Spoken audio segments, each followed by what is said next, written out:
Here we are then, and we're walking and talking to discuss all things football coaching, and this week's topic we're going to focus on the perfect 60-minute session structure.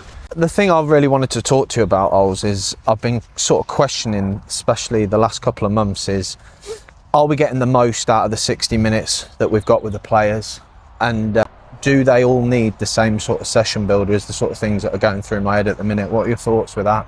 Yes, I think we've had a couple of conversations, haven't we, over the last few weeks in particular, as we look at building curriculums and trying to help grassroots coaches with what that 60-minute session looks like.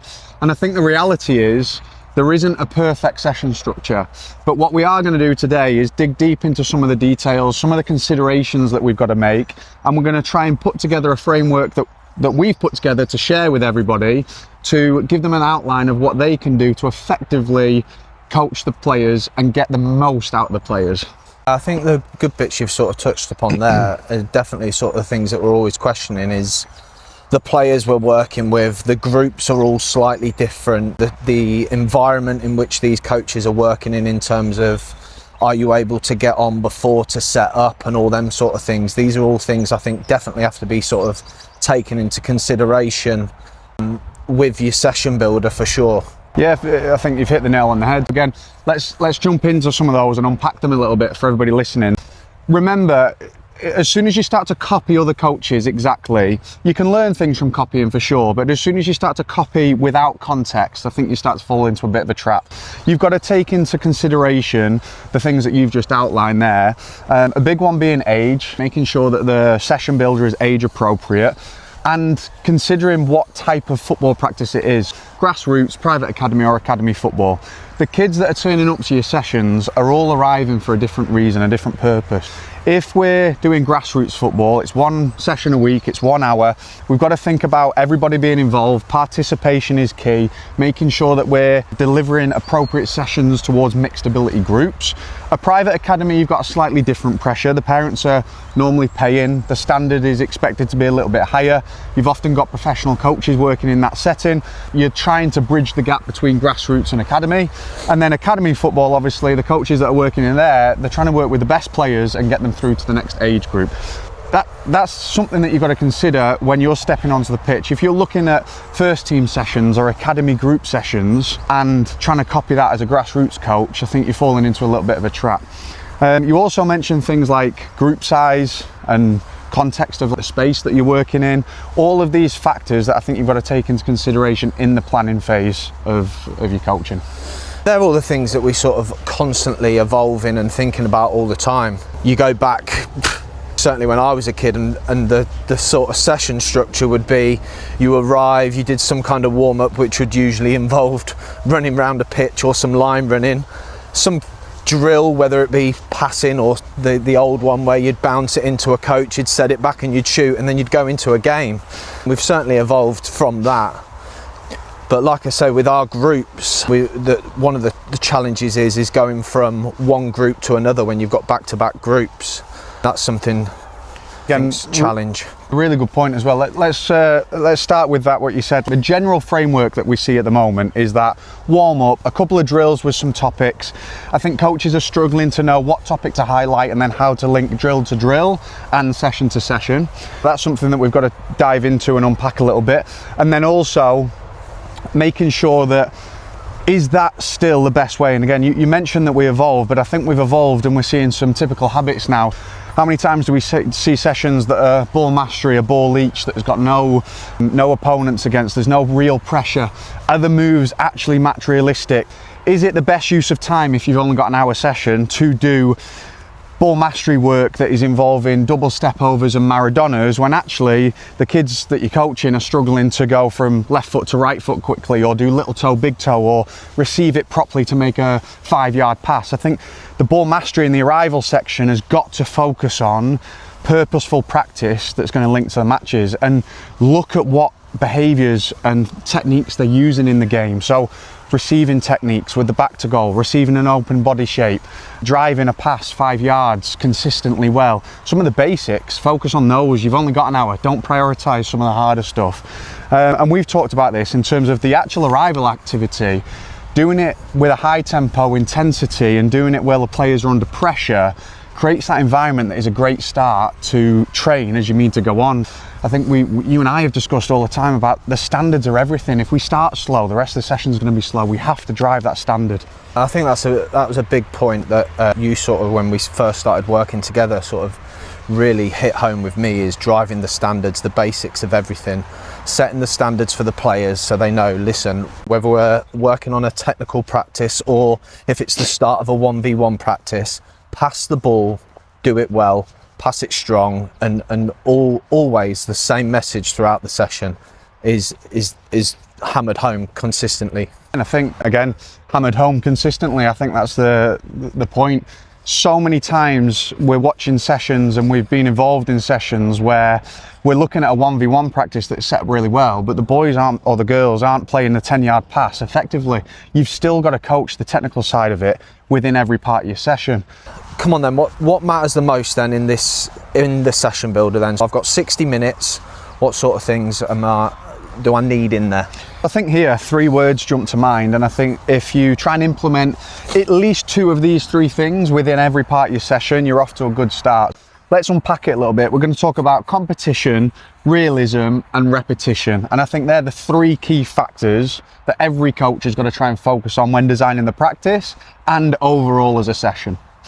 What do you want to jump into first? Well, start from the top then. I think the one that I think has a massive impact in terms of the intensity is competition throughout. Kids absolutely thrive off it and love it and enjoy it. So let's talk about that. Yes, I think having competition involved in the session is massive. I think you've hit some points there. Intensity, the fact that the players and the kids want to win, like they want to compete, they want to see how they're doing against each other, and they enjoy that winning and losing element.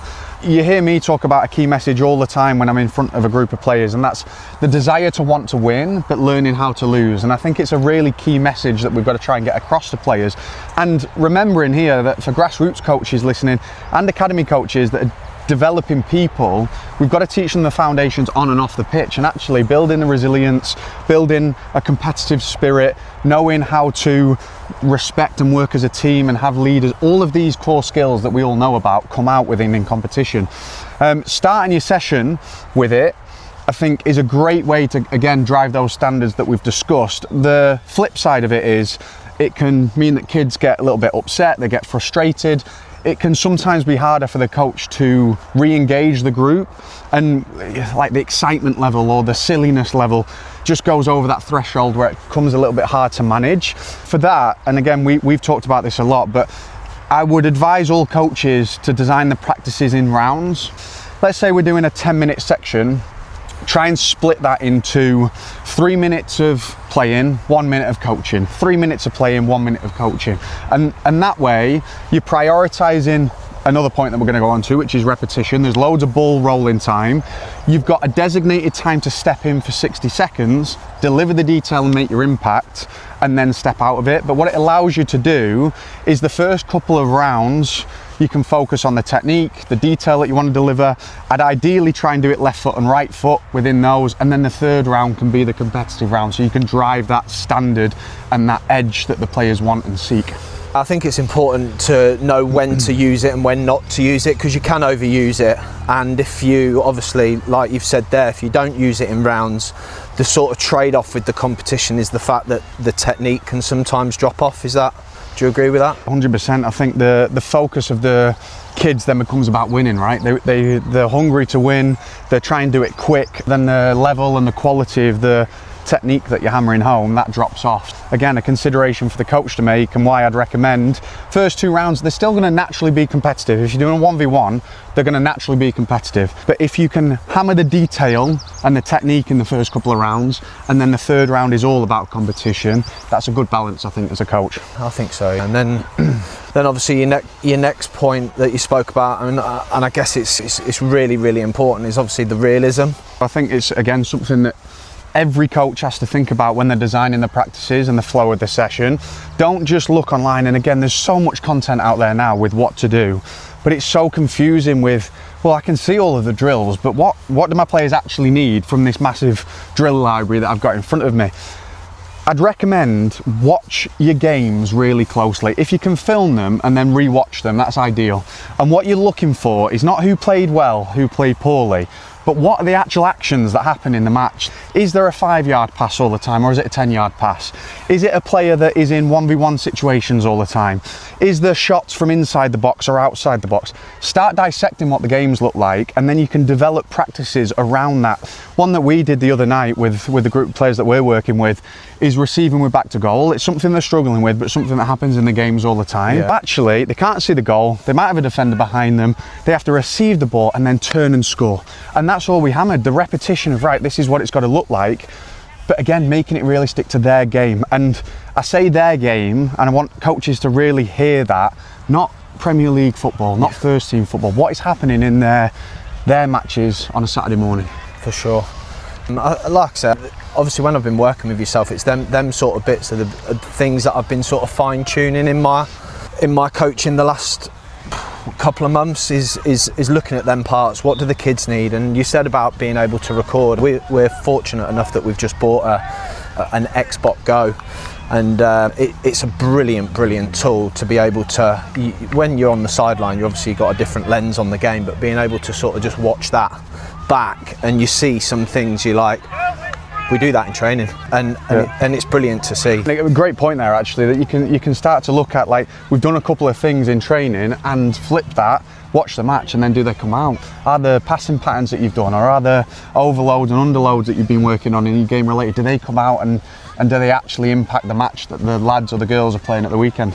Right, and on to the third point then, mate, which was repetition. I think here, doing the basics consistently well, I think that's something that you and I have talked about. It's something that we speak to the players about all the time. And again, it links back to the conversation that we were having around ball mastery, in terms of the only way to effectively learn something, and the difference between average players and good players, is that they can do a basic skill with the same output 10 times in a row. So training has to look like that. We have to emphasize the amount of repetitions that coaches get that the players get inside the session. Looking at things like your talk time when you're stepping in. I've already mentioned 60 seconds is probably your sweet spot between rounds. A big one is the transition time between practices. What does that look like? I would also here highlight to coaches, like, try and repeat some of the same practices. I think sometimes coaches feel under pressure to try and show the knowledge and to show that they can keep everything varied, and they're worried about the players getting bored. Well, if you've only got them once a week, if you repeat the same session once in every 4, for example, they're going to hardly remember that practice. Actually recapping it and getting them to do it is something that you can use as a coach to increase this repetition. A big reason why the players start to learn what the drills are. I think we're getting to the point now with some of the groups that we're working with together, where we can say, right, we're going into the 2v2 wave game. They know it, they know the rules, they know where to stand and set up, which does one massive thing for you and I, which is stop explaining what the drill is and start having more time to coach and impact the players.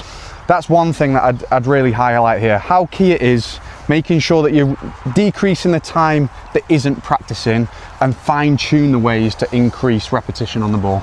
You've hit a few things there that sort of jump out at me straight away, and that was something I was very guilty on when I was an early coach, if you like, going, oh, we did that last week, I've got to do something new this week. And I think what Ollie's saying there, in terms of don't be afraid to revisit the same drill. You can make it feel different anyway. Like we've spoke before about how the drill starts and how it ends. If last week we did it into a small target goal, this week do it into a big goal, or change the goals to a gate. It feels different, but actually it's the same practice. And jumping in on that one as well, you can do the same practice but coach a slightly different topics. You could do a passing technical into a shot.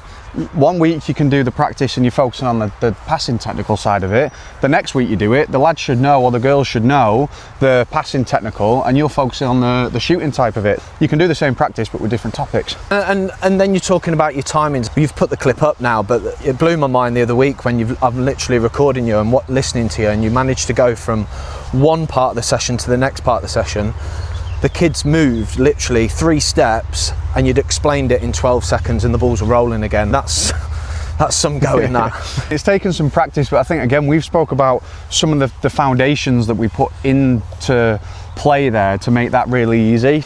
I think if my memory is right, that session, right, we had 6 to 8 cones, 4 goals and 2 flats, and that's all we used for the whole session. But we had the arrival matches, we had a technical, we had a 1v1, we had a game related, and then we had the match at the end. We still managed to fit so many different parts in, but without moving equipment, and it's because it was all pre-planned. They've gone, right, we're going to move here, then we're going to change that goal slightly, move here, which allows us, again, stop talking about what the drill is and what you want them to do, how to do it and how to coach them and how to play the game better. That's where the focus has got to be. And the thing is as well, when we're talking about timings and we're talking about fitting everything in, when you're talking about these rounds of your 1v1s and then your technical, if you're then doing 3 rounds of say 4 minutes with 1 minute in between each one to get your coaching points in or to speak to the players about tidying this bit up or whatever it may be, you add that up, that's 6 minutes of your session gone already. Planning the transitions and planning what it is I'm going to talk about in this minute, you've got to be right on it, ain't you? And again, it's not easy. We're not saying like jump straight to this. We're trying to give examples here of what best practice would look like, and you might start at 1.5 minutes. You might have some sessions where you think, I've jumped to 2.5 minutes. Just be aware of this and start to try and fine tune it, I think, is a great starting point. And you're right, just highlighting those numbers. Something that we've talked about and we've tried to encourage coaches to do is where you watch, and every time the session stops and you're not actively coaching, press start on it and then stop every time the practice starts again. At the end of that session, you're going to have a time that shows on your watch of how many minutes the players were stood around without playing. And I think it'll frighten most coaches, and we've got to try and lower that number. I think the actual number is huge because it's fact, it's there, it's right in front of you, you can't hide from it. And that was one of the biggest things I sort of had on my journey. We was very fortunate that our sessions would obviously get recorded a lot of the time in the academy. We were able to look at things like that and really go, oh, I say that a lot, or God, I waffled that little bit. Can I say it even quicker than that? Can I say it more simple? Sometimes you used to say things and I'd go, am I saying that for the parents or am I saying it for the kid? I think I fell into the same trap in terms of you had so many parents watching, you had coaches watching, and you wanted to do a good job. It didn't come out of a bad place. You wanted to do a really good job, but by doing that, you were trying to prove all of the knowledge that you knew and what that knowledge was, which meant that you're over-coaching and you're talking too much. For sure. Right, so you said about obviously it's not just come easy to you and it's come over a bit of time. Go on then, give us some quick wins for the coaches out there listening that they could start to implement to try and get these maximising their sessions, should I say? Yes, I think here, it comes down to driving standards and doing the basics really well. Knowing what's coming through the door, connecting with the players, knowing how many people are turning up, knowing what type of session that you're about to put on, being prepared, so having enough footballs, having the setup and arrival games ready to go. I know that's not always doable for grassroots coaches that might be coming straight onto a session beforehand, but at least have an idea of, right, I'm going to roll the ball, each of the boys, and they're going to do ball on a wall or a kick-up challenge, or they're going to get into a 1v1 while I set up the next practice, whatever that might be. You've got to be prepared for what's coming through the door. I think then planning the transition. I think so many times coaches spend time focusing on what practice they're going to do, but they don't actually ask themselves, what does the transition moment look like from the drill that I've just done going into the next drill? And you talk about this really well in terms of planning backwards. You've got that end goal in mind. What is the best thing to do before that, and how do we work backwards from that point to make it realistic? And then the final bit is just doing the basics, making sure that you're driving the expectation of the players. If they do start to disengage, tell them. They've got to listen, they've got to focus. If they do start to switch off, recognise it and maybe get ready to move on to the session a couple minutes before you plan to. Have a couple of adaptations up your sleeve in terms of, well, this is working really well, I need to make it harder, or it's not working as planned, I need to regress it a little bit. It happened literally on Monday. The session was too hard for the players and I had to adapt it in the moment. And I think the session plan can be perfect, but it isn't coaching. Coaching is knowing what's going on in front of you, reacting and adapting to things in the moment. For sure. I think you've got to almost, I was guilty of it, is almost swallow your pride. If it's not going right, it's not going right. You've just got to have a little bit about you to go, look, let's change it. Not just chuck it all in the bin, but just slight tweaks might make a big difference. And I think that's a big big point you talk about there. Go on then, I know we're always thinking about it and trying to evolve, and it probably won't be the same again in a year's time because we're always thinking about fine-tuning like we try and say throughout. We've got 60 minutes then, what's your builder? Yeah, so I think again, let's emphasise the point that we're going to share something here that is opinion and something that we're constantly tweaking and changing. And I know that we're currently in the discussion at the moment of changing quite a big part of this, but it served us really well. It's a framework that I think helps players, and it's focused for those coaches that have potentially only got that 1 hour a week. I think in short, it's arrival games, straight into 1v1, semi-opposed and opposed work. Forget the unopposed stuff, we haven't got enough time to do it. Then jump into a technical / game related, and then go into your matches at the end. That's got to be the link up, that's got to be what it looks like. Now, in terms of the arrival practice, we've talked about small-sided games. I think it's a really appropriate way to go and to start the session. Intensity, competition, and it's real to the game. The best way to learn to play football, in my opinion, is to play football. If we can start with that, 3v3, 2v2 matches, fantastic. One thing I would emphasise here is vary what it looks like. Maybe you and I will share some of these on the tactics board in future clips and content and discussions, but things like Spanish football or the full goal game or the line ball, it doesn't always have to be the same game. And it goes back to the questions that you pose to us all the time in terms of how does it start, how does it end, what does that look like? Moving then from the arrival activity, you should be able to do your next practice with inside those pitches. Very little setup. In fact, if you've got the flat markers, they should already be out. The kids are already in bibs, get them straight into it. Maybe a quick visual on the tactics board. I think, again, something that is underused within grassroots football. I think there's a stereotype around it of that you're trying to be a busy coach or that you're trying to look like Pep. We're not using the tactics board to talk about tactics. We're not going to talk about 2v1 overlaps and playing through the middle. We're going to show them what the practice is just so they can visualise it and get on with it quicker. We're in the 1v1s and we mentioned semi-opposed and opposed. The unopposed stuff, if the players need that moment of just learning it, then fine. And this is what we talked about. Do what's best for the context that you're in. It might be better to do an unopposed practice, but for the players that we're working with, we want them to practice decision making. Competition, how to attack, how to defend, the transition moments, the distances and the timings of moves and what that looks like. And football is played under pressure, so we've got to train under pressure. And we bridge that by doing that semi-opposed where you might have a shadow defender or you might have someone pressing and you've got to get the timing right but they're not going to tackle you, and then into fully opposed. Once we've done the 1v1 bits, then we break down into the technical or the game related. And I think here we had a really good discussion yesterday in terms of how often do coaches practice underloads, not just overloads. I think we're all quick to jump to 2v1s and 3v2 scenarios, but actually going back to what we said earlier in this episode, when you look at the match, there's so many times the player on the ball is outnumbered. We've got to practice that scenario, and you might want to share the story here of when you had it as a triangle and the kids knew it and it worked really well. You changed one element and they lost their heads a little bit, didn't they? It was sort of varying a 2v1 practice that we had. A traditional 2v1, me and you with the defender in front of us. You know, you can start with a bit of transition where the defender gives you the ball or whether the ball starts with the player, whichever. It obviously all depends on your group or what you want to look at.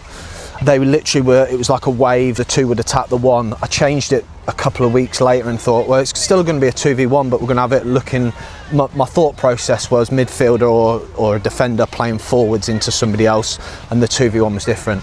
As soon as we changed how it started to that, it blew their minds, and it really got me thinking their knowledge of a 2v1 isn't deep enough. They've just learned a sort of pattern that they've done lots of.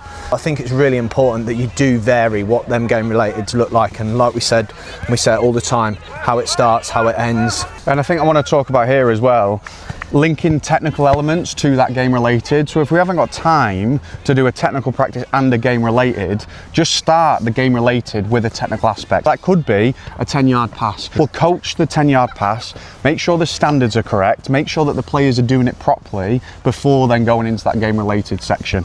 And then from the game related section, then you're jumping into the matches at the end. Hopefully slightly larger format, something that links to the weekend, but we are, and this is what I shared at the start, we are in discussion at the moment in terms of what that looks like, and is it beneficial to have matches at the start and the end if we've only got an hour with these players, or actually is it more beneficial spending time doing training and then ensuring that the matches are done at the weekend? But we know all the players love that. When are we playing the game at the end? We'll have to think about that, discuss it. Maybe some people can drop some comments with their thoughts on that, and we can have an episode on that maybe as a debate. I think it's important that you do trial things, and like I say, it will be a bit of a change to our players at the start, but hopefully they'll sort of see the sort of signs that we're thinking behind it in terms of, is it actually what the players need? And we're not saying it's going to be every week that we don't end with games, because there's a purpose for it. Of course there is. The kids absolutely love it, and there's the competition. But my big thing is, I don't want it to just be a break for the coaches and just almost like just let them play. I think that's a bit dangerous sometimes, that we just sort of say just let them play. And again, I'm going to double down on that point, because I think it's something that's said all the time. Let them play, let them make the decisions. We've really got to ask ourselves as coaches, if we're the expert subject matter and we're there to help the players get better, is it really the right thing to step back and just let them play? There's definitely moments for chaos, for freedom, for players owning it, taking responsibility and dealing with it on themselves. I'm not saying that, but what I am saying is I don't feel comfortable just sort of stepping back and chill out and relax time. You've still got to be doing the drive-by coaching. You've still got to be impacting individuals. You've still got to be observing what's going on and knowing what you might do to jump in and impact. We are there to help the players get better. Stepping back, I think, is something that we've got to be really, really cautious of.